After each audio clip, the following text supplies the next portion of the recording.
Is there actually a real me? Or am I just a collection of habits and conditioning? Let's send that question into a wisdom well. In other words, let's seek a deeper seeing. Here is a non-dual exploration of the question, is there a real me? And if so, where, what, and perhaps how? How do we find that? And how do we find that in a way that feels deeply satisfying and not just another concept? So for there to be something that's real, there's got to be something that's not. Yeah? I mean, that's the way the mind thinks, doesn't it? So we can call it fake, we can call it not real, you get the idea. But the mind, our amazing, incredible mind, its job is to divide. Its job is to polarize. Think about it. The mind creates labels as it's meant to. It's part of functional reality to give us a sense of discernment. It's discernment that's necessary for us to live this life. It's helpful for me to know this is my left hand and this is my right hand. It's helpful for me to know how to navigate this life. And in order to do that, duality, dual as in two, division, polarity, polarization is an expression of what it means to be alive. And then so we must assume, and the mind will give us this framework, that if there is something real, there must also be something not real.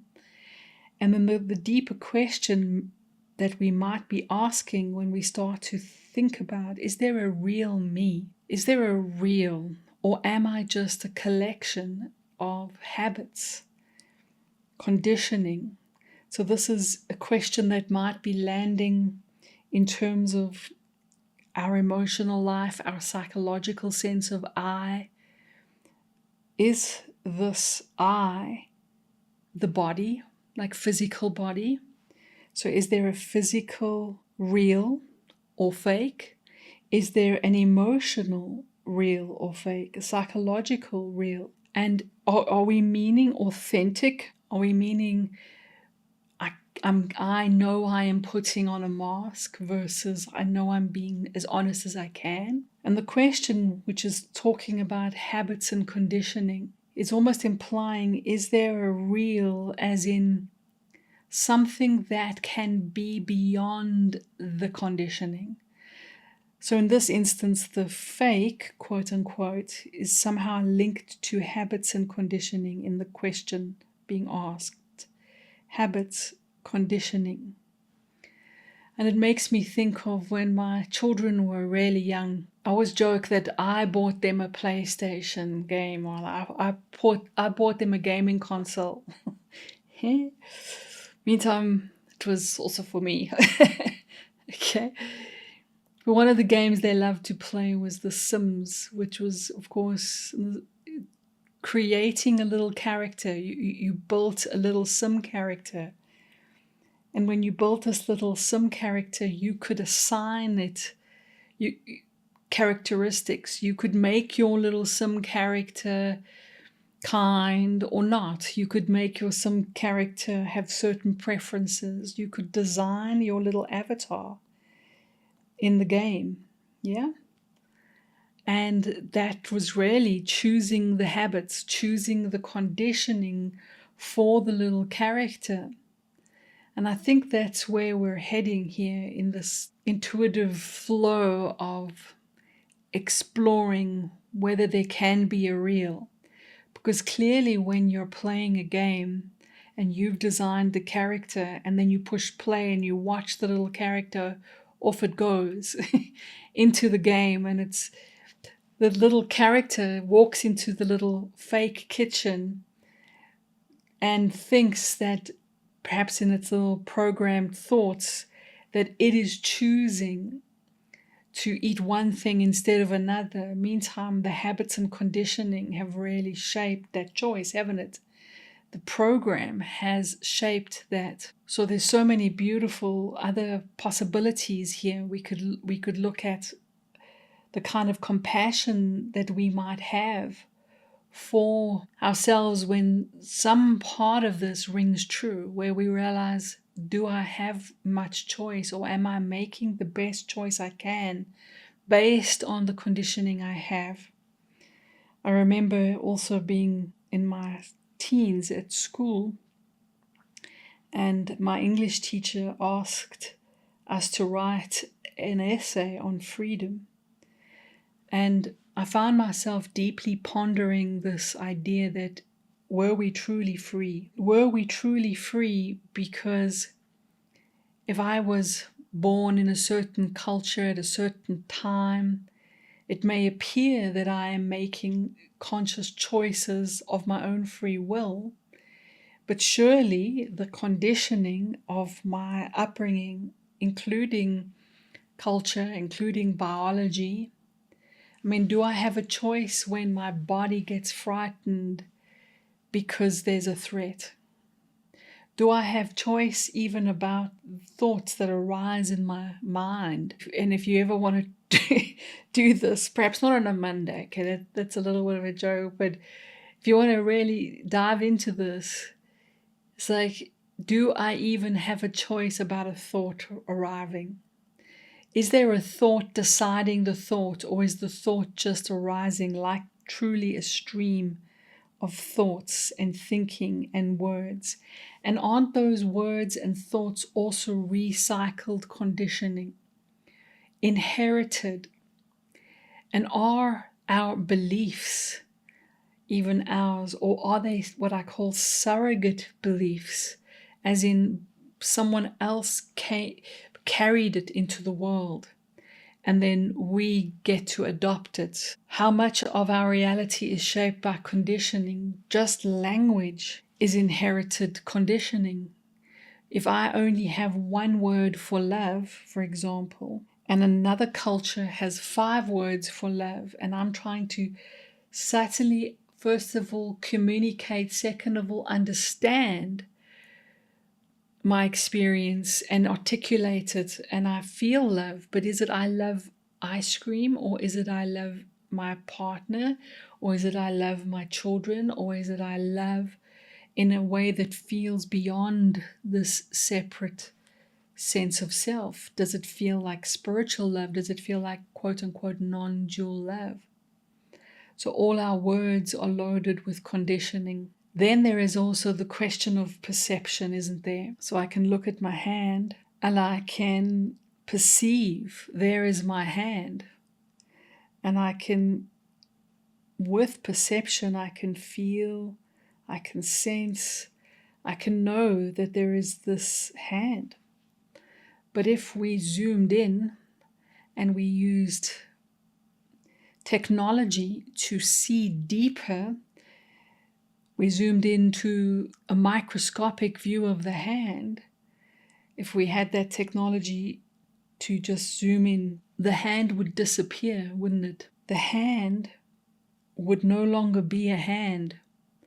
And all our language and all our words would disappear, and we would say, now, does that mean the hand is fake? Not real? Well, certainly it means that on a different level of perception, there's a different view of reality, that our perception and our conditioning certainly shape reality, not objective reality, our perception of it. Because who's to say if at any given moment our lens of perception is designing the way reality looks? And of course, that is exactly what's happening. If my little eyeballs can only see a certain amount of light frequencies, then that now becomes real, quote unquote, through the perception of my eyeballs. Random. I remembering being a little kid. When I was very young, I remember being very young and being small enough to lie in my mother's lap and looking at her eyes. So, I mean, I could have been a toddler. I was literally small enough to not be an infant, but to be lying in her lap and watching her eyes, thinking how incredible they were, that they seemed to me like little planets moving around in her head.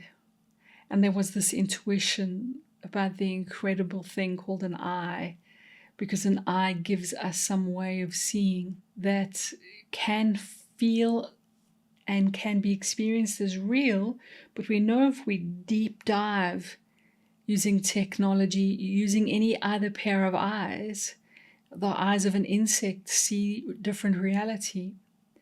And if you zoom into a hand, it disappears. And there's now more space. And you zoom in far enough, you get your atoms, and you get 99%, and apparently 999, you can go more than 18 decimals, empty space at the subatomic level. So if we had the eyes to see what a hand looked like at the deepest place, we would see mostly empty space, and we would see little energy, mass appearances, like light making a guest appearance as something, as a something, when it's not even a thing. It is only waves and light dancing into reality. And if we went the other way, so instead of zooming into the hand, we zoomed out. And now we had an eye or a perception that was big enough to see galaxies and to see space, that hand would also have disappeared. And now our lens would be so vast that we would be perceiving perhaps universes, perhaps galaxies, trillions of them being born and dying and existing. So this question of real. So what I can say is the perception of reality is always shaped by conditioning, habits, circuitry, programming. And in some way, therefore, and here's the paradox of wisdom and non-dual wisdom for sure, then we could say that at some level, it's all true depending on the eyes you're looking through. I'll say that again. It's all true depending on the eyes we are looking with or through. If I'm looking through the eyes of a microscope, it is true that my hand does not exist. It is not real. And something else is real, quarks and the songs of life singing themselves. If I looked through a different lens, something else would appear to be true and appear to be real. So there's a level of subjectivity here that makes the human ego and the human mind very uncomfortable, doesn't it? Because something the ego wants, or something that we are programmed, the little sim characters are programmed, is to want some kind of certainty in an uncertain world. It's a survival programming. My biology says to me, be certain so that you know when you're in danger. It's a survival mechanism.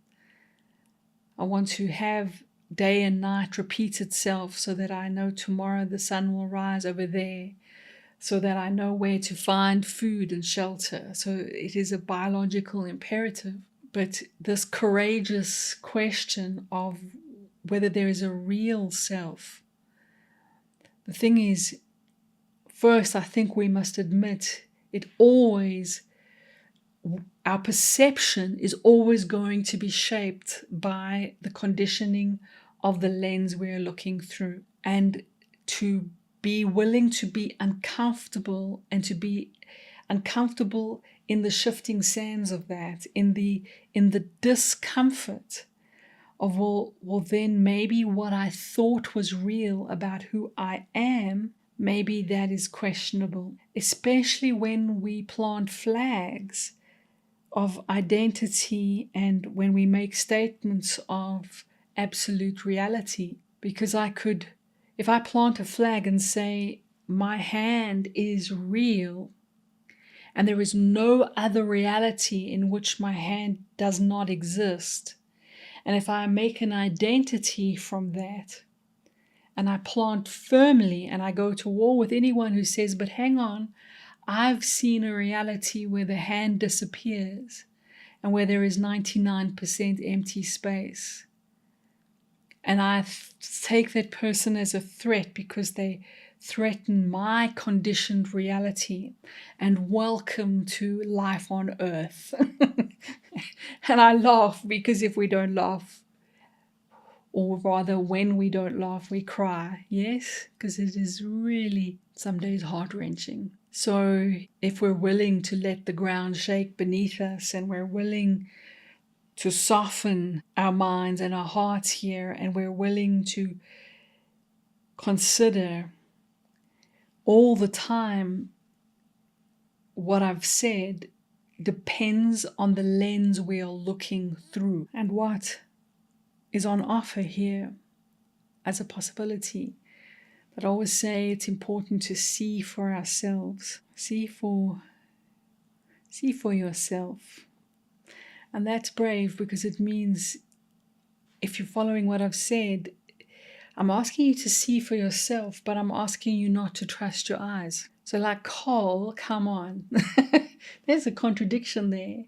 I'm saying see for yourself, but I'm saying don't trust the lens through which you are perceiving. But if you take a moment and follow my invitation, I'm going to say what's up for question is the reality of any lens. So all the mechanisms of perception are questionable, because they are truly subjective and they are truly subject to conditioning, programming.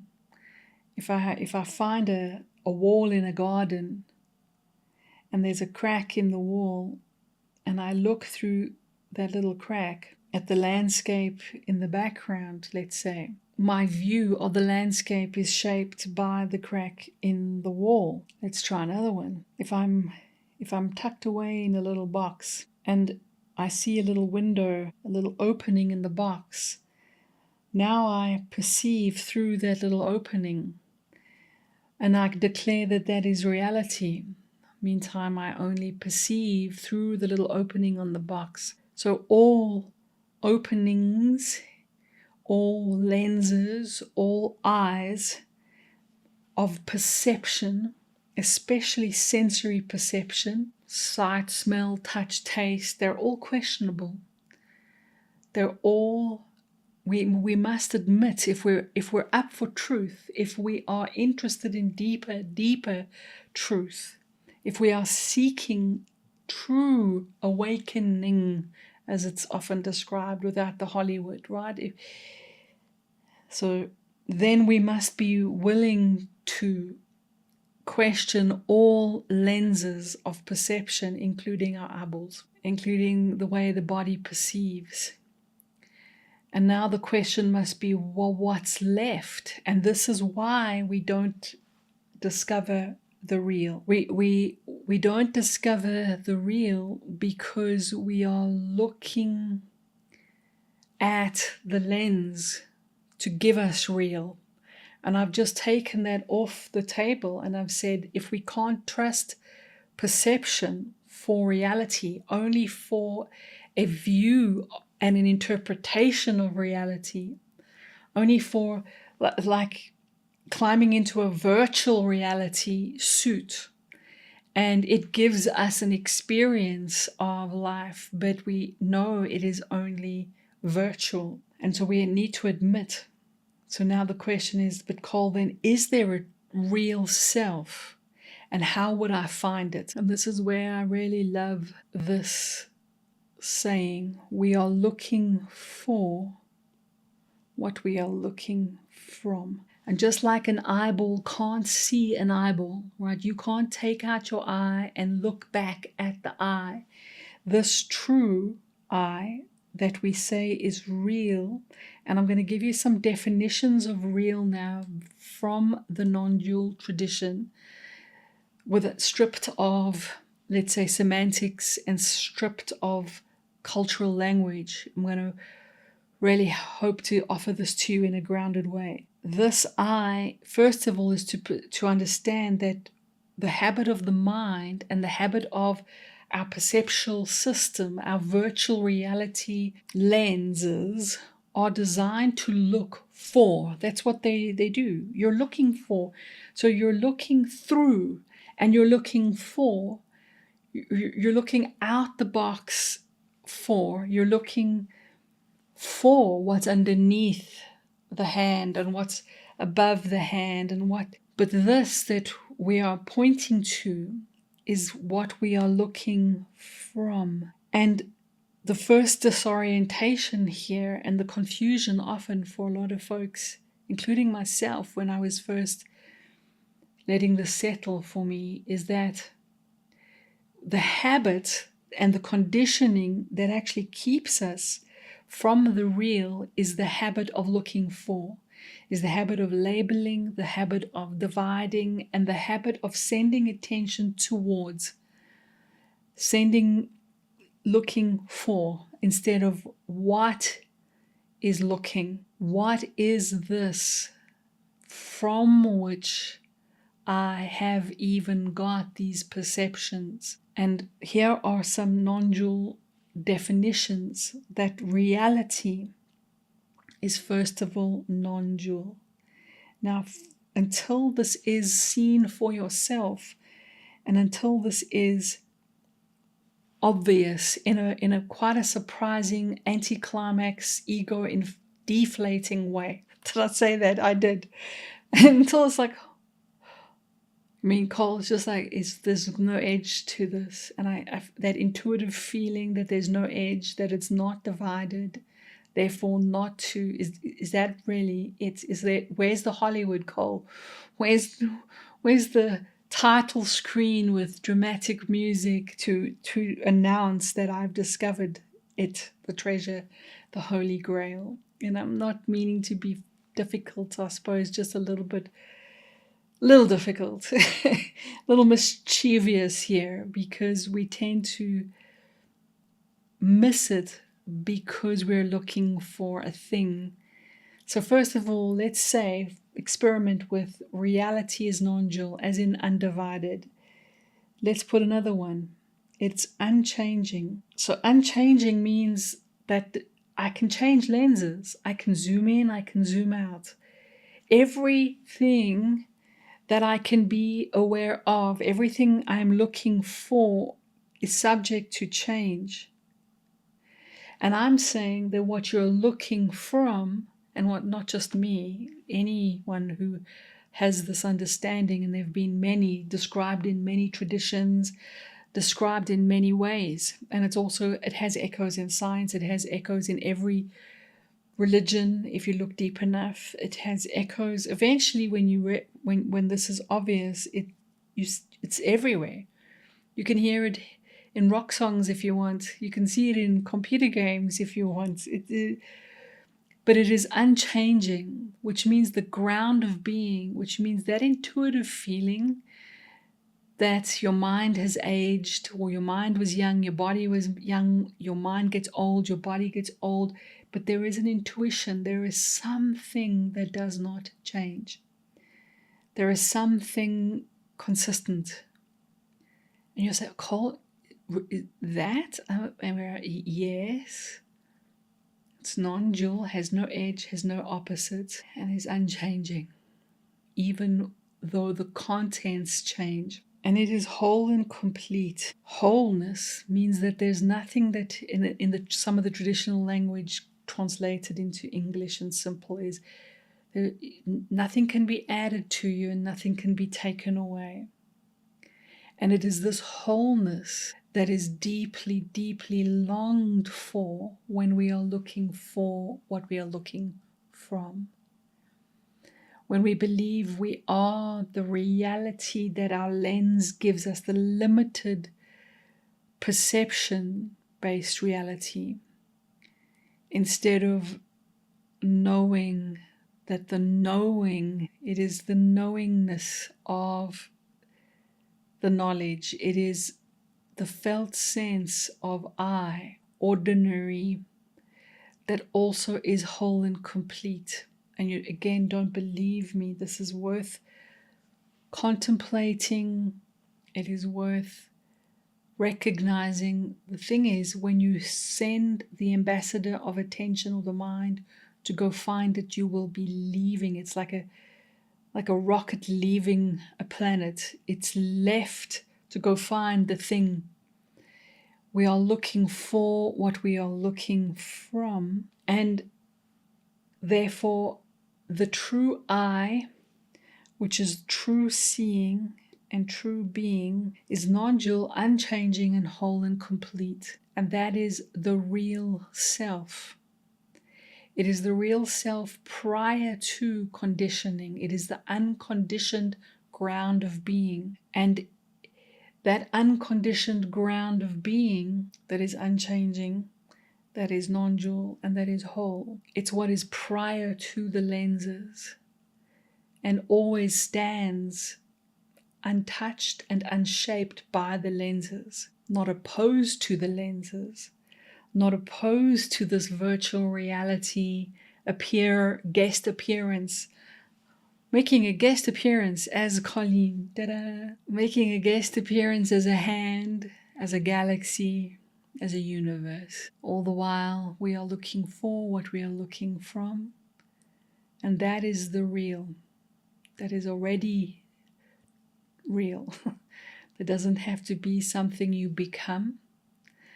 It doesn't have to be something that you earn. It is just something overlooked or forgotten, worth for many of us as remembering. And then the felt sense of that is almost a relaxing of all the lenses. Not that, this carries on, these perceptual systems carry on as they do. They serve a beautiful function. But you take back your eye from the eyeballs, from the lenses, and you give it its true place.